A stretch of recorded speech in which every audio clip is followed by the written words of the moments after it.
வாதாபி கொண்டான் என்றழைக்கப்பட்ட அரசன் யார்? முதலாம் நரசிம்மவர்மன்.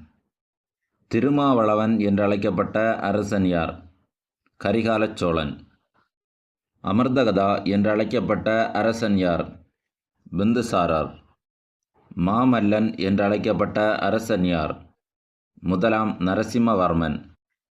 பொன் வேய்ந்த சோழன் என்றழைக்கப்பட்ட அரசன் யார்? முதலாம் பராந்தகன். கடாரம் கொண்டான் என்றழைக்கப்பட்ட அரசன் யார்? ராஜேந்திர சோழன். ஜெயங்கொண்டான் என்றழைக்கப்பட்ட அரசன் யார்? ராஜராஜ சோழன். அவனி சிம்மர் என்றழைக்கப்பட்ட அரசன் யார்? சிம்மவிஷ்ணு. பொன்னியின் செல்வன் என்றழைக்கப்பட்ட அரசன் யார்? ராஜராஜ சோழன். விசித்திர சித்தன் என்றழைக்கப்பட்ட அரசன் யார்?